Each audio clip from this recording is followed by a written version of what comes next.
guys, Lori here. I'm here today to do a top 10 Tuesday. Sorry I missed last week. But life got a little bit hectic and I was recovering from a bad stomach virus. So, sorry. But I wanted to do top 10 Tuesday this week, and this week the theme was top 10 book boyfriends or book girlfriends. I am going to gear mine around book boyfriends. But there are so many kick-ass women that I just love reading about in literature, but I definitely do have a lot of my favorite book boyfriends. Maybe in future I'll do a kick-ass, my top 10 kick-ass female leads, which would be a really, really fun tag. But I'm going to focus on males in this one. So the first book I'm going to talk about is Fangirl by Rainbow Rowell, and we are going to gush about Levi. I read this book a while ago, but he has still captured my heart, and I love Levi. I love that, like, he really just was there to support Kat, but they also had, like, a really interesting relationship. I really, really want to reread this book, but he just was so nice, and I, like, loved him. I mean, there's a scene where basically Kat's reading him something, and that has always been, like, a fantasy of mine, to be, like, reading to a guy who they don't know the end of a story, and a lot of the guys I'm currently in my life, like, they are big readers, so even someone who's open to that, I just love that scene with Kat and Levi, and I just loved how she was so anxious and he was so, like, not anxious, and they had a really nice dynamic that way. But I really need to reread this book at some point because I really do want to eventually read Carry On. But Levi definitely made an impression on me, and he remains, still to this day, one of my top book boyfriends.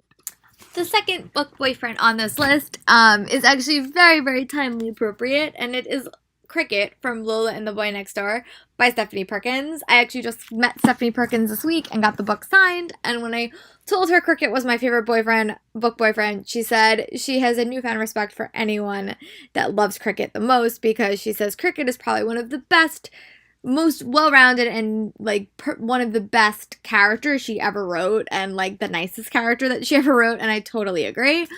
Oh, I literally listen to this book every year just so that I can re-experience the joy that is Cricket Bell. He is so spectacular, and I also love that, like, Lola had such, like, an interesting path in this book because she changed so much, but also Cricket really had a really nice self-discovery journey, and you don't always see that with the love interests in the books, especially if they don't get a point of view.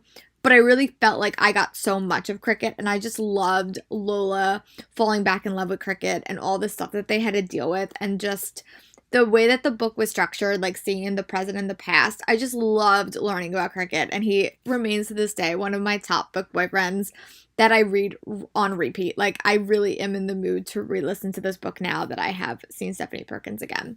But yeah, so that is my adoration for Cricket Bell in Lola and the Boy Next Door.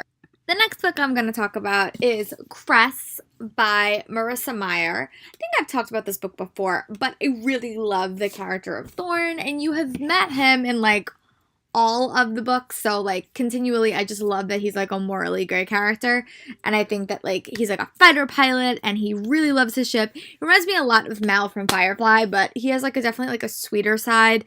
But the reason I chose him in this book is that I love his relationship with Cress so much. Cress is such, like, I often compare her, like, to a broken bird. Like, she's basically Rapunzel. And when she gets out of the environment that she's in, she's really, like, broken. And I just love how Thorn treats her. And I think that they have such a sweet relationship, and it endeared me to him even more. So I love Thorn, and I really, really, again, want to reread this series. Most likely re-listen to it because it is so long. She really does create such fascinating male leads. And I really hope that when I read Renegade soon, that we will have another male lead to fall in love with. Because every single book she creates, I always fall for the male lead. So those are my thoughts on Thorn from Cress and the Lunar Chronicle series. The next book I'm going to talk about is probably one of my favorite reads from last summer, and that is This Is What Happy Looks Like by Jennifer E. Smith. I really love this book. It is a contemporary about Graham and Ellie, and Graham is kind of this movie superstar who winds up filming his movie where his girl that he has been corresponding with online lives, and there was a lot of hijinks and hilarity that ensues, but I really loved Graham. He was so sweet, and again, he just was kind of like such a good guy, and I really just enjoyed reading about him. I loved seeing him trying to woo Ellie, but also trying to deal with all the fame aspects of Hollywood drama, and I really just loved it, and he was just such a fun character. But their relationship was also really, really fun, and dealt with some harder issues that you don't really always see in fame novels, and I really enjoyed it. So if you're looking for kind of a super cute novel, I would highly recommend This Is What Happy Looks Like by Jennifer E. Smith, and there is a pet pig in this novel. Need I say more? The next book I'm going to talk about is Simon from the Mortal Instruments series by Cassandra Clare. I love this character so much, and I loved him throughout the entire series, even in book 1 when people really did not like him, but I love Simon. I love that he finally, towards the end of the series, gets a really, really good girl, and I just am in love with it. I think that the Tales of the Shadowhunter Academy is probably one of my favorite Shadowhunters books that I have read so far. I am so excited I get to re-listen to it soon because I'm almost to the end of Heavenly Fire. But I just love Simon, and I love his relationship with Clary, but I also love his relationship with all the other characters in it.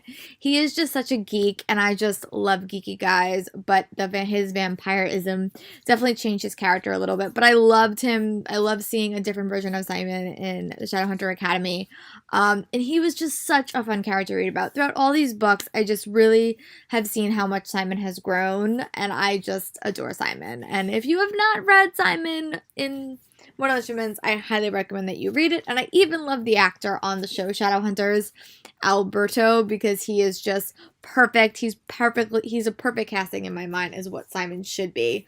So that's why I think that Simon is probably one of my favorite book boyfriends as well. The next character I'm going to talk about is Liam from the Darkest Mind series. I don't actually have a physical book of Darkest Mind, so this is the second book. This is Never Fade. I love Liam, and I think that Liam and all the characters in this book are really so well drawn, and sometimes when you get to sci-fi and fantasy novels, the powers overtake the character, but I did not feel this way in Alexandra Bracken's world. I really felt like I knew all the characters, but I love Liam, and I love Liam and Ruby's relationship, and I love how much Liam really put his life on the line for Ruby, but also how he used his powers in good ways, and I just really, really loved him as a book boyfriend. He still, to this day, is probably one of the funniest characters I've ever met, and in such an apocalyptic world, having humor and levity is really important, and that's what Liam brought to me, but I just loved how much he cared for everybody, and the unexpected twist that happened with him and Ruby's relationship were really shocking, and I love the development of all that stuff, and it just really, really was such a fun ride. Again, this is another series I hope to reread or re-listen to before the movie comes out, which is coming out soon, because I really, really enjoyed Liam in the Darkest Mind series. Alexandra Bracken Train. I also want to add Passenger to this list and talk about Nicholas Carter. I really love Nicholas in this book, and it's a historical fiction novel, and Nicholas is an African-American character, and I loved how Alexandra drafted him and drew him, and how history and his life path really was affected in this novel. And also I loved Etta's reaction to Nicholas's life and the way that Nicholas was treated. I thought it was so well done, and I just really love their relationship, and I love like heartbreaking, on the edge of your seat, like what is going to happen with these types of characters, and that's definitely what this book brought me. I know that some people have said this book is really, really slow, but it does definitely pack a wild punch, and book 2 is a really, really great conclusion, and I really enjoyed it, and I love Nicholas and Etta, but I also love Nicholas, just how he was represented in this novel, and I don't think you get a lot of strong Black African-American males in this time period, or in YA literature in general, and I think that that's very, very sad, but Alexandra Bracken definitely did a very, very good job with Nicholas, and I cannot wait to see what she writes next in the YA genre. Sorry. The next book boyfriend I'm going to talk about is Reed from The Upside of Unrequited by Becky Albertalli, and also a shout out to Simon from Simon and the Summers Sweeping the Agenda, who is also a kick-ass boyfriend as well, and that's an LGBTQ romance. But this Reed and Molly, I really loved him. I thought that his relationship with Molly, I thought was so realistic, and I really just liked their dynamics, and I loved how they interacted with each other. But I also just thought that he was so sweet, and I really just loved how they interacted in their relationship throughout the book. But I also love like how he really pushed Molly to be honest with herself, and I thought that that was like a really interesting way to frame a relationship. And I really just love how Becky Albertalli really writes such realistic novels that in theory could happen in real life. And I love all her characters, but Reed was definitely a highlight of this novel for me as well. And the last book boyfriend I'm going to talk about is probably the highlight of my reading year is Geekerella by Ashley Poston. And Darian Friedman is kind of the best male character I have read this year, and I read this in literally like 2 days. I just met her. I just got this book signed. Totally getting this as an audiobook over the summer so I can listen to it again. I literally adored this book. I thought it was the perfect mix of fandom, the perfect Cinderella trope retelling. I thought it was so well done, and I just love Darian. I think he's like literally on my top level of book boyfriend. If I could meet any fictional character right now and have a date with him, it would be Darian. I mean, he's a superstar, he's so sweet, and he really, like, is one of those movie stars that, like, I love to read about because there's so much more to him than just being a movie star. And sometimes in, like, these, kind of like the same with, This Is What Happy Looks Like. I got so much out of these characters, and sometimes you don't always get so much out of like the lead males because they're just a Hollywood superstar, but Ashley Poston really did it so well, and she made Darian more than a Hollywood heartthrob, and that was spectacular. So if you have not picked up Geekerella, I don't know what you're doing with your life, but you should really run and pick this up. And there's a cute little dog named Frank, who is adorable. He's a little wiener dog. Ashley Poston was great, and for those that don't know, she's coming out with an Anastasia retelling later this year or early next year, so check that out. It's called Heart of Iron, and I hope maybe to snag a copy at New York City Comic Con. We will see. But those are all my top book boyfriends. They always change, but right now, definitely my top is Darian and probably Simon from The Mortal Instruments. But I hope you guys are having a great day, and I'll talk to you guys later. Bye!